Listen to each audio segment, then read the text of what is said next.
And good evening. Yes, otherwise occupied. But that's what happens with live television. Sometimes you just get carried away. My name's John Colwell. I'm joined tonight by John McWilliams and also by Gary Heddy. And this is Beyond Gardens Live, your local, that is if you're in Perth, live television gardening program. We have opened the garden gates and there's a flood, but we've got a few emails. We're going to try and crack through a few emails fairly fast. Okay, we have let's go. Email from Steve. They have this beautiful deciduous tree with scented flowers in the garden and would like to know the name of it. The leaves are small and they have sent some photos, so that certainly helps. They have, very much. And I can tell you the pictures they've sent are of, let me find it, because I'll find the tree. Hey, there's one. Okay, oh no, hang on, here we go. All right, okay. So that's the tree that we're talking about. Now, you can't see much detail there of the flower, so I can show you a little bit closer up on the flower. This is what I was doing, sorry, while I was distracted and talking to you. It's called the pink wisteria tree, in answer to your query. That's what it's called.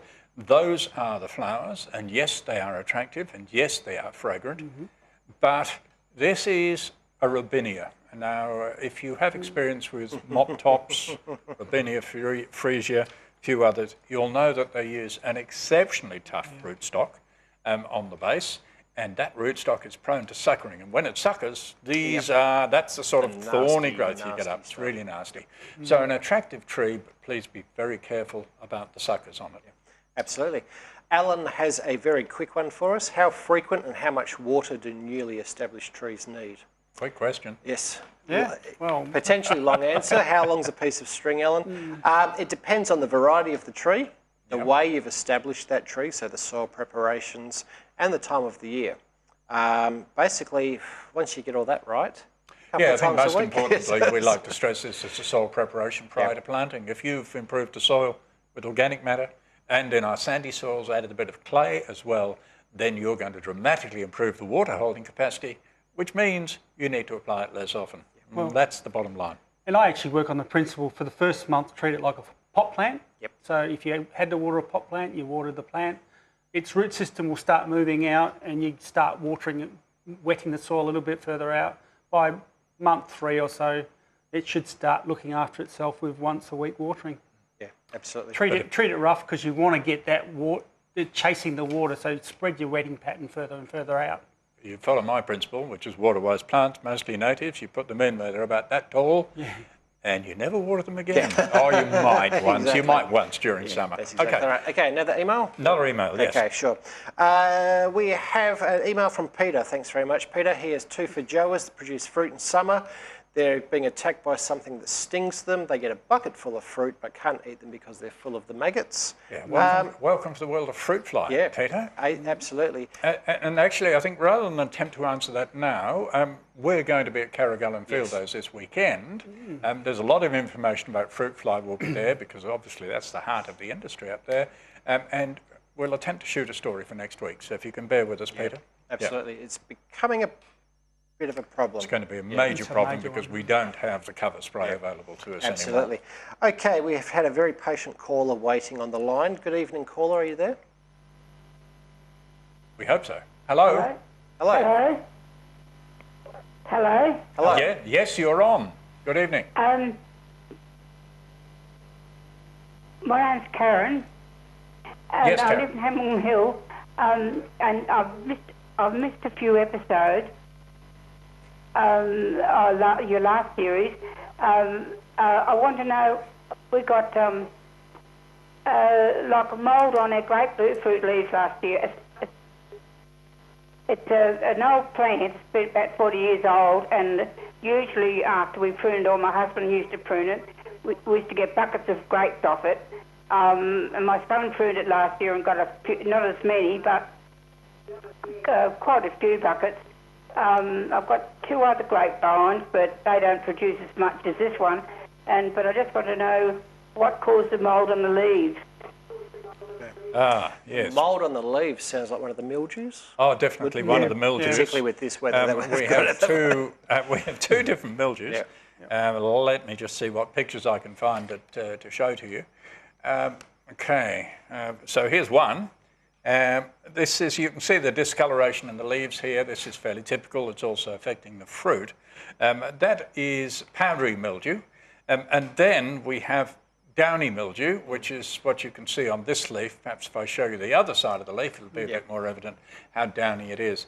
Now, these are both fungal diseases that need a series of control measures. It begins before the leaves have even shot, and right now you can still use a fungicide, but you've got to use a fairly mild one. But the other important part about this, Karen, is that these diseases are much worse in humid weather and where there's poor air circulation. And again, if we can bring up Peter Coppin's name in vain, he's going to be at Carragullen as well, by the way. He insists that one of the best methods to control things like fungus in grapevines is actually to prune the vine and keep the air moving through it, right through summer. Yeah, so regular light pruning. Say with a grapevine about every, I don't know, 5, 6, 7 weeks or so. Okay, Karen? Okay. All right. Thank you very much. And speaking of Carragullen field days, and some of these questions are a bit complicated for us to answer directly, don't overlook the Department of Agriculture's website, because there are a lot of downloadable information sheets there about things like fruit fly and also about fungal control in grapes. Absolutely. It's a great resource. Please use it. Okay, you're watching Beyond Gardens Live. You can call us 6468 994. As the next caller has. Good evening, caller. How are you? Good, thanks, mate. Yourselves? Good, thank you. Just a quick question. I'm looking at planting some fruit trees, like avocado or a mango in my backyard, but I want to put it in a paved area with like a 1.5 metre square spot for it to grow. Will it grow? Will the soil have no oxygen or? Yeah, I just want to find out if it'll work. Yeah, do you remember we had a picture of a mango which had paving right up to the trunk, base, which I must admit surprised us all. I guess the only point I'd make is don't use a compactor when you put the paving down, because what you're going to do is you're going to form a hard crust, which is ideal for substrate for the paving, but not ideal from the plant's perspective. So if you're not compacting and you can keep it fairly light, I think you could get away with 1.5 metres, Yeah, absolutely. Yep. Improve that soil, add the clays. And potentially lay some inline drip underneath the pavers. Yeah. So that I you was can thinking about doing that. Yeah, so you're just watering. Make sure you're a fair way out. So a lot of the inline drips have different size distances between the holes. Having said that, the downside of this is you are quite likely to get speed bumps in your pavers. Yeah. But you can't have it always. Yeah. So it's, For those wondering what I'm talking about, when the roots develop, they push pavers up a bit. You can get away, you can reduce that slightly by using a crushed a crushed granite base. Yeah. They're calling it cracker dust now. Cracker dust, yeah. That generally slows the roots down. It doesn't eliminate the speed bump problem completely. And it makes for a harder day's work. That's why I don't do paving anymore. But that's why John's got a bad back. Yes. And of course, don't be surprised that it ends up right past all your brick paving anyway, because it'll go chasing nutrients and water anyway. So. Yeah, absolutely. Good luck with that. Good to put some shade trees amongst your paving. That's right. I mean, if you want shade and fruit, hey, why have two trees? Why not just one? Okay, thank you for your call. Appreciate it. Very much. Thank you. Okay. And that's it. It's good to see people that are starting to use multi-purpose trees. Oh, I thought you meant that was the end of the program. No, we have one more caller on the line. Good evening, caller. How are you? Hello, welcome to the program. Hi, this is Pamela here. Hi, Pamela. And we've got a lawn that is full of Bindis through next door. What happened was next door's lawn was never mowed or anything. So consequently, all the weeds, etc., and seeds and that came up. And they've come over onto our lawn, and we are just absolutely full of it. I've spent, and my family have spent, a few hours this week crawling around our lawn, extracting Bindi. Now, in case you're not familiar with Bindi, this is what it looks like. It's confused, however, with carrot weed. There are two of them, but what you're looking for, if you want to be sure, stick your finger on that central part, and if it's prickly, it's Bindi. these prickles are set fairly quickly. Right at the moment, some of those seeds will have gone brown Yes. and will fall off when you disturb them. But you've got to get every single bit of it out. And I've still got bits of it in the end of my finger. Because that's what the prickles look like. Basically, you can't, it's pointless spraying now, although you might get some control. The selective herbicides for lawn will control it, but you need to be spraying early in the piece, and maybe 2 sprays, because your first spray might well kill most of the ones that were up, say, in August, but you might have to do it again in September. But if it's all around the place, you have my sympathies, because it's just going to come back in. Yeah. Okay. Has anyone tried the sock trick? The sock trick, To walking pick up around. all the prickles? Yeah, I mean, that certainly works. Also, just... Well, as long as the prickles are facing upwards, it does. But of course, if they're falling flat... Well, I'm only worried about the ones that are going to get into my feet. So Right. they're the ones that point up. So. Basically, if a spray works now with some of those plants, then just regular light mowing over the summer months to maintain the height of the grass. Yeah. And that's what we should be doing. Instead of cutting the grass right back and letting it grow, to cut it right back again, get it to a height that you like, about 30 mil, depending on what sort of grass it is, and maintain that height. And that will start shading out some of that bindi. Oh, it's pretty competitive. Oh, it is. It's very competitive. Yeah.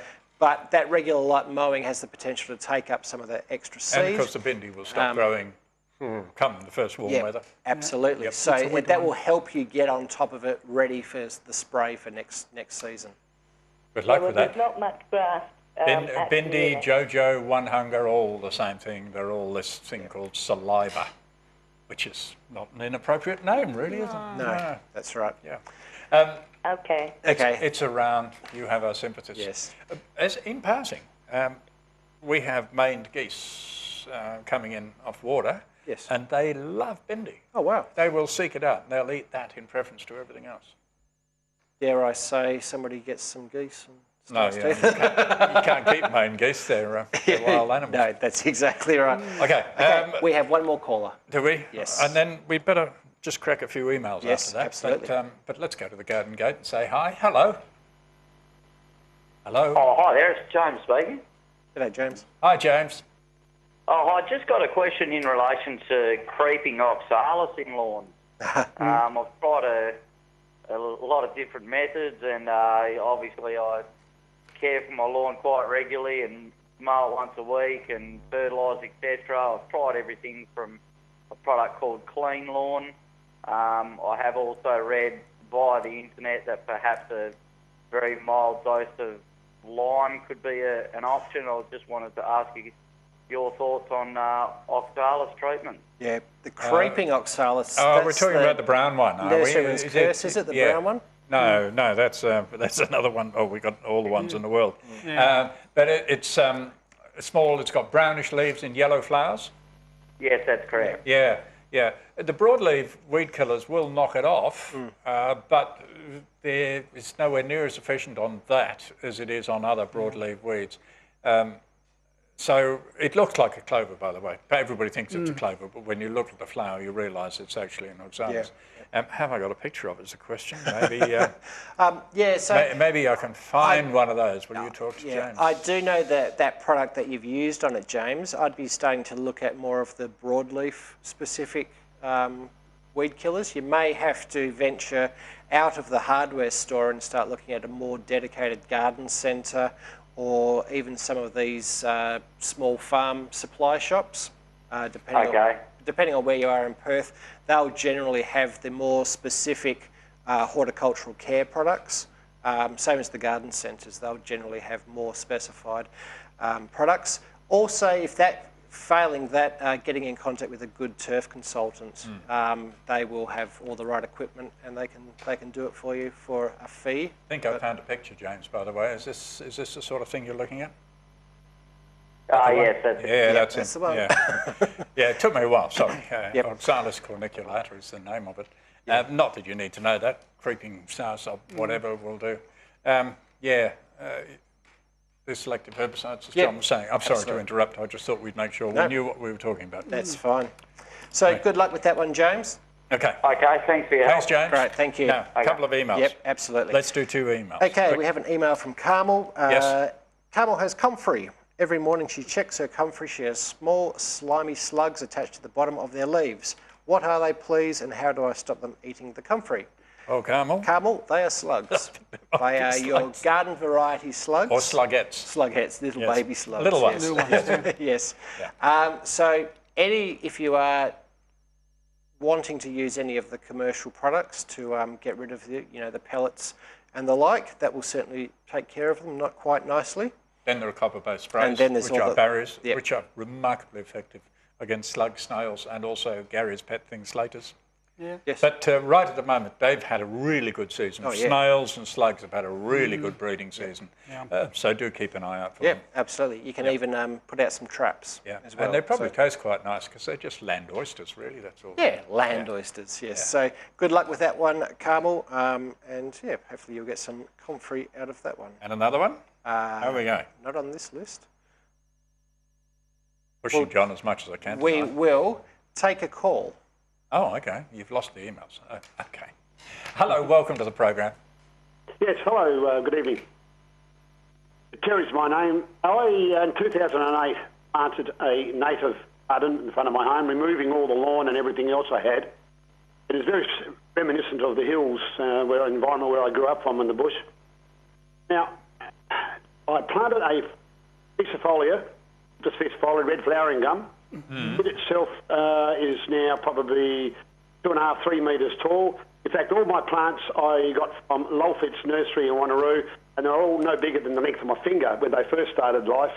Kept them watered through the first summer, and really I actually haven't had to bother watering any of them this whole, in the last, since 2008. That's a little bit like my philosophy, yeah. But my piece of foliar has not flowered. Ah, well, I suspect that's because you've got a seedling. And, when it does flower, make you jealous now, when it does flower, it should look like this, okay? But we have two sources of the plants now. We have grafted ones, which will flower almost straight away because they use mature wood as the top stock. But we also still do have seedlings, and you can expect those to be, I think you said 2008, didn't you? So I would expect that to be flowering pretty soon, Ryan, pretty soon. Yeah. Hopefully this coming year. You will see signs on most of the ficifolias or ficifolias, whatever you prefer. You will see signs of bud development now on many of them. Okay. And the macrocarpa hasn't flowered either. No, that definitely will not flower for about 8 years. Oh. Sorry about that. Just to put a dampener on proceedings. Something to look forward to. I'm waiting for one too. It's all right. Yeah.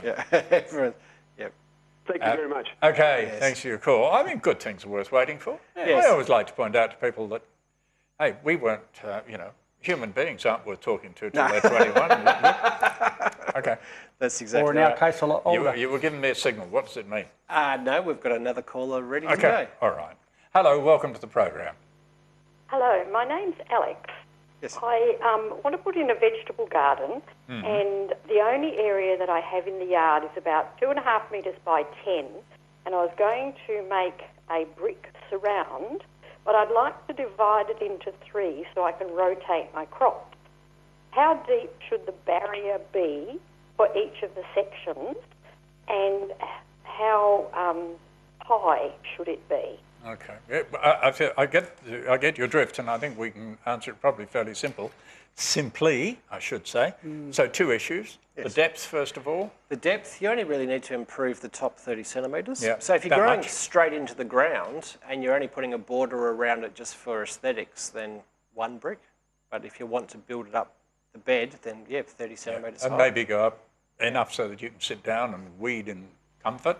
Now, the other issue, of course, is what about the materials we use on the side of the bed? Because we don't want it pulling all the water away, do we? Yeah, so basically if you've got a material that if you wet it with a hose and absorbs moisture, that has the same ability to suck it out of the soil. So you probably need something to create a waterproof barrier. Yeah, so any of the bituminous type paints, like the water-based, and even black plastic. Black plastic. Yep. And the classic of all time is we had that period where we all put limestone borders around. Yep. And that's so porous, it actually sucks the moisture out, and you end up with this black staining on the outside of the it sucks limestone. out organic acid as well. And then they start selling you products to try to get rid of that, and you go through this stupid cycle. Whereas if you seal it in the first place, your limestone will stay nice and clean looking. Yep. And just to complete the picture, you not only seal the sides, but you seal the soil surface with a good mulch. We haven't given you the definition of a water-wise mulch this program. No, for the We first better time. have, don't you? Exactly. We've got 5 minutes to go, so we better start talking about it. A rough, coarse, irregular mulch, so the particle size is rough, coarse and irregular, and it holds little or no water. That's the mulch that will And work I'll give for you the word, because I haven't boasted yet that I was just at Port Douglas. And I went for a nice big long walk around the place, looking at all the resorts, and they all use coarse mulch like we're talking about. Not one of them had the black soft stuff that for some reason we're caught up in WA. And you can imagine the rainfall and the heat that's going on out there. And it stays perfectly stable because that irregular shapes mesh together and stay there and do their job. And these mulches really do work. If you want to know more about this, by the way, you can go to my website, which is www.plantsman.com.au, and there you can download a full study of the moisture loss of different types of mulch. Okay, calls? Yes, emails? we have got calls. Calls? Yep. Hello, and welcome. Oh, they are probably just Dropped out. banking up. No, they're ready now. Okay, we'll try again. Welcome. Yeah, hi. How you going? Good, how are you? We're going well, thank you. We planted a couple of citrus trees about 8 months ago. The orange tree has come along really well. Heaps of leaves and that, nice and green. The lemon tree, leaves kept going yellow and eventually fell off. But the actual stems and everything is all still nice and green, and there's heaps of spikes on it as if new leaves are going to come through, but it's no leaves. Can I ask how much soil preparation you did before you planted? Yeah, we put probably about 4 litres of pot mix in that we actually planted the lemon tree in. Sorry, blame for time. I want to cough, but I can't. You can't cough on television. I'll just talk to the sound guy. Can you turn me off for a second? Okay, so was that you put potting mix in the soil? Yeah. Okay. And that was the only soil preparation you did? Yeah, I mixed it with the actual soil and that there. Generally, not enough for citrus. I'd certainly be looking at adding a lot of compost, which is different from potting mix, by the way. Potting mix better than nothing. The compost is even better than that. Yeah. And again, some animal manures, but not too much. And again, that clay that we keep talking about, bentonite clay is a very handy form for you to apply it. And if you give a plant a really good start in life at planting time, then you don't need to ring us up again. I mean, that's basically what it's all about. So basically what you can do now with your poor suffering tree is you could apply a thin layer of some organic matter. So if you look for any of the bagged products, the premium organic products, look for the WaterWise approved products, sprinkle that on the surface, maybe just gently scratch it into the very surface, and then you can throw some of that good WaterWise mulch over the top. And the other thing too is because you've done it early, you can actually get that clay in probably, 2.5 times out from the current canopy. Mix a bit of that clay in to draw the roots out into the good zone, and your plant will do a lot better. I think, unfortunately, a lot of people will tell you to try and chuck fertiliser on to make up for this deficiency, but it's more important to get the soil right. Then the fertilisers will work properly. I'm just looking at the time. We better talk about our website, had we not? Yes, websites and workshops coming up. Websites and workshops, yes. So the website, first of all, the web address is simple enough, beyondgardens.com.au. So it's similar to the email address we've had. You can do a variety of things on the website, most of which are legal. But the one that we would encourage you to do is, first of all, to join our forums, which is a great way to become part of the local non-commercial gardening community. How many members have we got? About 1,300. About 1,300 About members. 1,300. About There you go. 1,300 members. Yeah. You go in it through the social network button that's on along the middle there. And please be aware that if you start talking about product names, I'll take you off. And because we're strictly non-commercial, there is no product selling on this site. Okay, that's one area you can explore, and the other one, of course, is our events. But we can do that for you right now because we can cheat a little bit. I can show you the coming events. The good thing about the events button is you can register for our free events. Some of the events coming up you don't need to register for. You can just turn up on the day. Like on Saturday, we have the Curragullen Expo. Oh, we do too. We'll be doing talks. Yeah. You'll be wearing the costume, is that right? Yes, why not? And just on that one, I hope, Roma, you're watching. See your picture this time. You find it, see yourself. Too late now. So after Curragullen, we've got Mount Claremont. That's a special event, sort of workshop plus. It's a workshop plus. We're announcing the winners of their Waterwise Verge competition. Okay. So if you're keen on your native verges, get along to that workshop. And the 2 Johns are going to that? We're doing this, Piney Lakes Environment Centre on Saturday the 19th is another special event, which would be getting fairly full by now, would it I go? was going to say, look, what we didn't point out, and perhaps we should at this stage, is that these workshops, whilst they are free, you do need to register, and you do that by going to our website. Okay, and there's the address at the bottom. Right. If you don't register, I'm sorry, we won't open the gate for you. Absolutely. And if you want to know what the Water Corporation's doing with the recycled water and the groundwater... that's the groundwater recharge replenishment, system, yes. You can come along and have a chat to me on the day at the Advanced Water Recycling Centre in Bindi. That's just up Craigie. Okay. And they're doing tours as well. Yes, tours. So, very good. Down into the ground? Yeah, actually to go and have a look at the centre. And then we have a free sausage sizzle Then too. we have a couple of our garden-wise seminars as well. So it's a pretty busy time. And it's been a pretty busy time in the program too. Have you got one more caller waiting or an email? I don't think we've actually got time. We've got about 30 seconds. We've actually got no I reckon time we can do an email. Come on. Let's see how far we can push the clock. No, I can't.